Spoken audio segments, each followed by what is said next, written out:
Assalamualaikum warahmatullahi wabarakatuh. Alhamdulillahilladzi arsala rasulahu bil huda wa dinil haqq liyudhhirahu 'ala dini kullih wa kafa billahi syahida. Asyhadu an la ilaha illallah wahdahu la syarika lah wa asyhadu anna Muhammadan abduhu wa rasuluhu la nabiyya ba'dah. Bapak Ibu, saudara-saudara, adik-adik jamaah Masjid Darul Quranil Azim rahimakumullah, marilah kita bersyukur kepada Allah Subhanahu wa Ta'ala, minimal dengan membaca Alhamdulillahirabbil alamin. Karena dengan bersyukur, walau hanya mengucap hamdalah, Allah sudah berjanji akan melipat gandakan. Tetapi kalau tidak, justru azab yang pedih akan menimpa orang yang enggan bersyukur. Berapa kali Allah melipat gandakannya? Minimal 10 kali. Man jaa bil hasanati falahu asru amsaluha. Bagaimana kalau di bulan Ramadan Allah melipat gandakan, diibaratkan seperti tanaman padi yang berisi 7 tangkai, yang tiap tangkainya berisi 100 butir. Jadi satu kebaikan, satu hamdalah Allah lipatkan tidak cuma 10 kalinya, tapi 700 kalinya. Maka bagi kita semua yang senantiasa bersyukur, mudah-mudahan Allah melipat gandakan sesuai dengan janjinya. Amin ya robbal alamin. Dan itu pantas, wajib bagi kita sebagai umat Nabi Muhammad sallallahu alaihi wasallam. Karena Allah sebagai Tuhan kita sudah terlalu banyak memberikan nikmat kepada kita. Terlalu banyak, baik jumlah maupun bobotnya, baik kuantitas maupun kualitasnya, hingga kita tidak mampu menghitungnya. Wa in ta'uddu ni'matallahi la tuhsuha. Satu contoh misalnya, Allah menganugerahkan kepada kita satu piranti yang sangat menakjubkan. Namanya otak. Otak yang ada di kepala kita, walau bentuknya kecil, tapi memiliki kapasitas yang sangat dahsyat. Otak kita berisi 3 PB, petabyte. Padahal 1 petabyte-nya berisi 1000 TB, terabyte. Jadi kalau 3 PB berarti isinya 3000 terabyte. 1 terabyte berisi 1000 gigabyte atau GB. Padahal 1 giganya berisi 1000 megabyte. 1 megabyte berisi 1000 kilobyte. 1 kilobyte-nya berisi 1000 byte. Jadi kapasitas otak kita Bapak Ibu, kalau kita isi tiap hari dengan berbagai macam informasi, diprediksikan otak kita akan penuh kalau usia kita sudah 6000 tahun. Sangat tidak mungkin, walaupun bagi Allah mungkin. Tapi Allah nggak suka itu.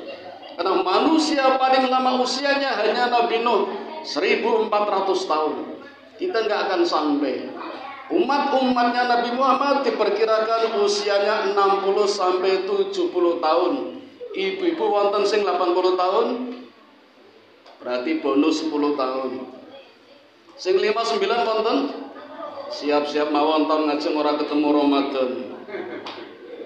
Bapak Ibu, sebelum ada gadget, otak kita mampu menyerap informasi dalam satu hari 1000 informasi. Setelah ada gadget, mampu menyerap informasi baru sebanyak 10.000 informasi baru, bukan lama.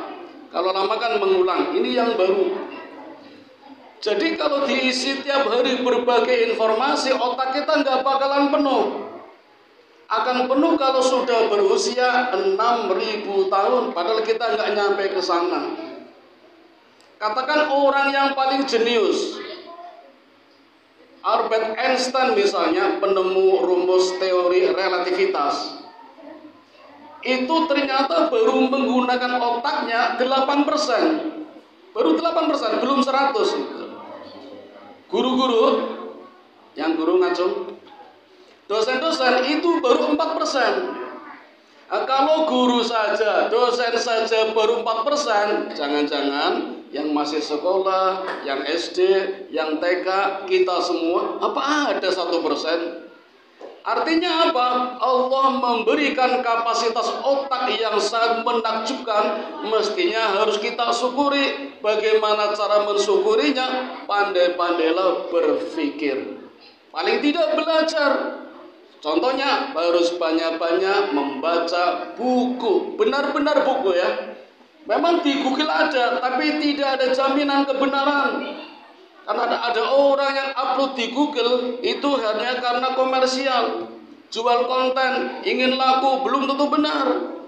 Ada juga orang upload di Google hanya untuk menyimpan data.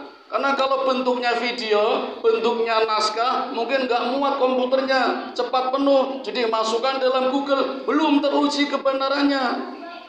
Ya kalau mau aman ya browsingnya yang jurnal ilmiah, skripsi, tesis, disertasi yang sudah ada reviewernya, itu agak aman. Jadi kalau bisa benar-benar membaca buku yang benar-benar buku, bukan ini ya, buku benar-benar buku. Mumpung buku itu teman kita yang tidak pernah marah. Kalau teman panjenengan kanan kirinya bisa marah, mau coba minta duit coba mesti marah itu. Atau diminta pacarnya nanti marah. Kalau buku nggak pernah marah. Khairu jalisin fi zamani kitabun. Sebaik-baik teman duduk setiap saat adalah buku. Maka marilah kita tingkatkan hobi kita dengan membaca buku. Bapak Ibu, ada 190 negara yang diakui oleh Dewan Keamanan PBB. Selebihnya tidak diakui, termasuk Palestina walaupun sudah merdeka. Dari 190 negara, hanya 70 negara yang disebut negara literat. Apa itu negara literat? Saya beri contohnya saja, tanda-tandanya 2. Negara literat contohnya 1, negara yang jumlah bukunya lebih sedikit daripada jumlah peminatnya. Jadi kalau panjenengan gairah membacanya besar, tapi buku yang tersedia sedikit, berarti motivasi belajar tinggi. Itu masuk dalam kelompok negara literat. Yang kedua, adik-adik yang masih sekolah, coba tengok.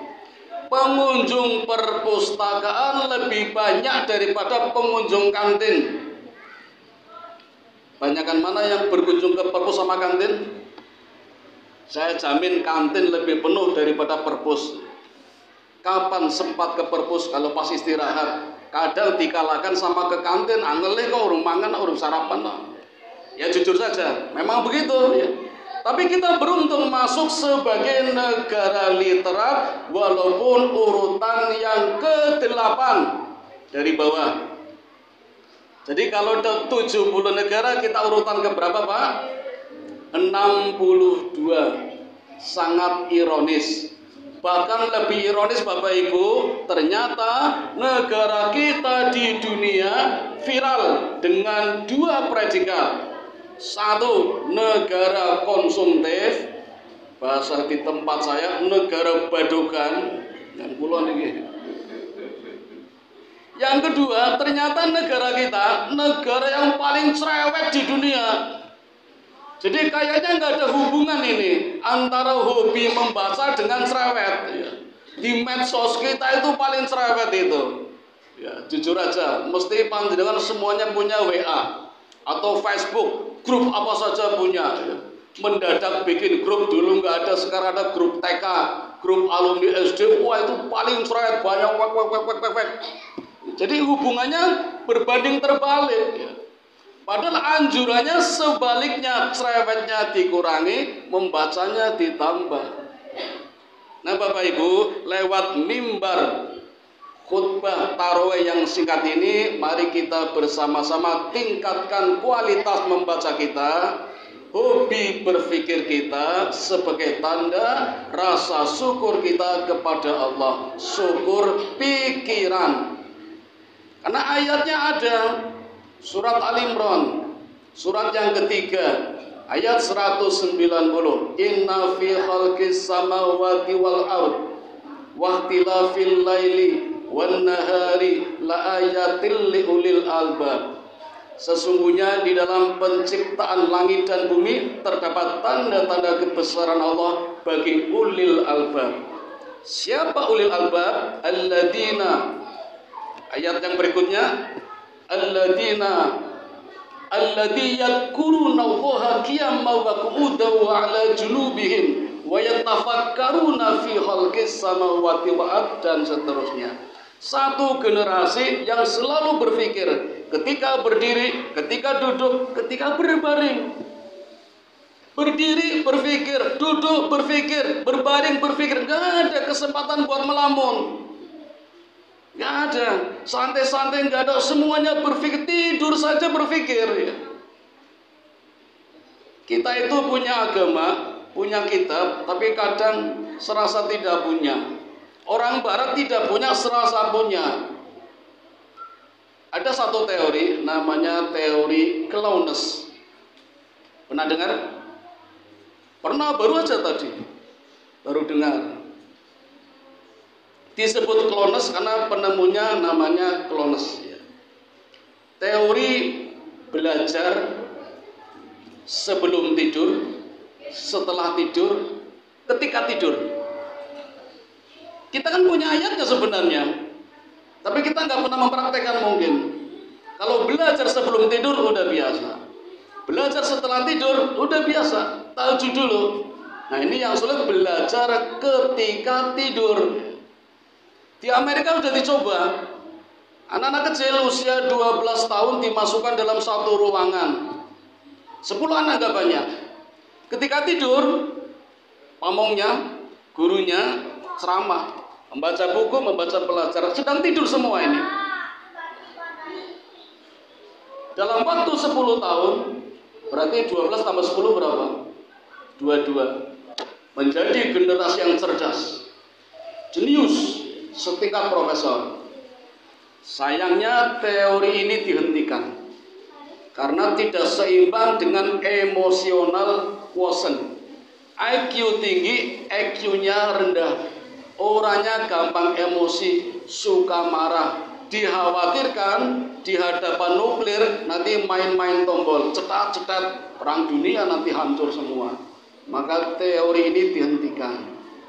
Di samping mungkin khawatir juga kalau umat Islam banyak yang cerdas. Maka mari Bapak Ibu, terlepas dari praktek yang ada di negara barat, kita amalkan teori ketika tidur. Sebenarnya orang tua kita dulu sering menina bobokan kita sebelum tidur. Bahkan sampai tertidur, ibu kita masih cerita dongeng tentang kancil misalnya. Bisa dirubah dengan cerita-cerita Nabi. Memang gak masuk akal tidur kok diberikan pelajaran, tapi nyatanya terbukti.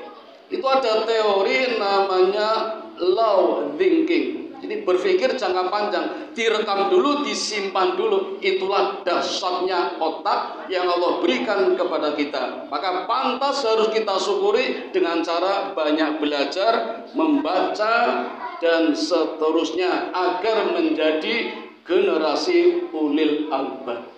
Karena walau bagaimanapun Bapak Ibu, otak yang ada di kepala kita itu cerminan harga diri kita. Itulah mengapa ketika sholat harus berdiri bagi yang mampu. Karena otak berada di kepala dan ketika berdiri kepala paling atas. Itu wajibnya sholat berdiri. Tapi ketika tidak mampu berdiri boleh duduk.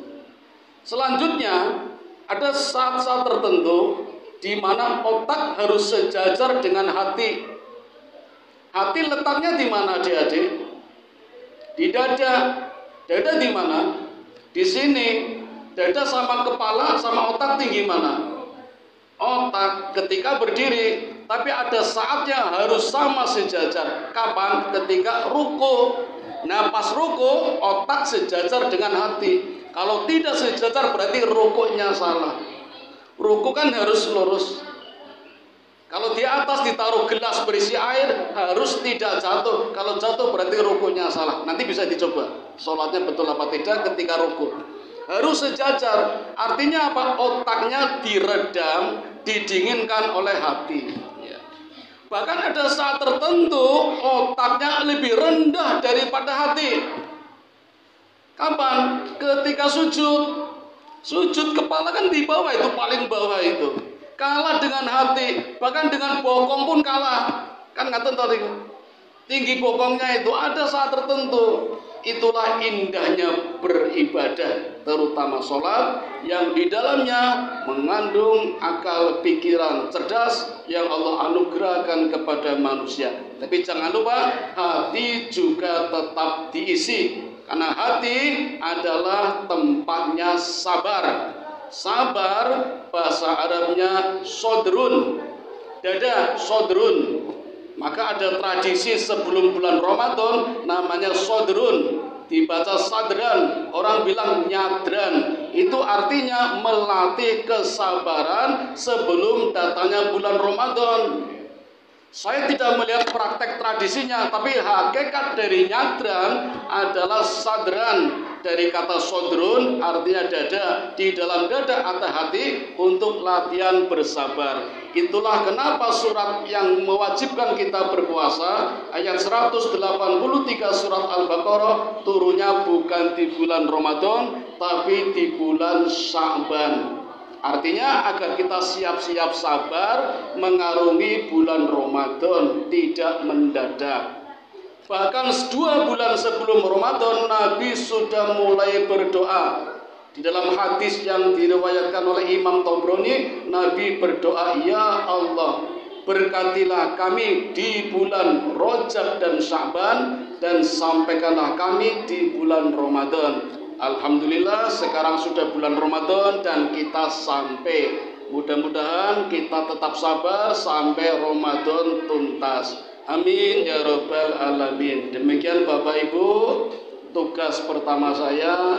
Marilah sekali lagi kita bersyukur atas pikiran yang Allah berikan kita untuk berpikir yang baik-baik dan positif.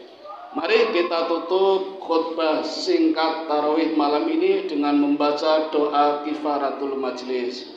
Subhanakallahumma wa bihamdika asyhadu an la ilaha illa anta astaghfiruka wa atubu ilaik.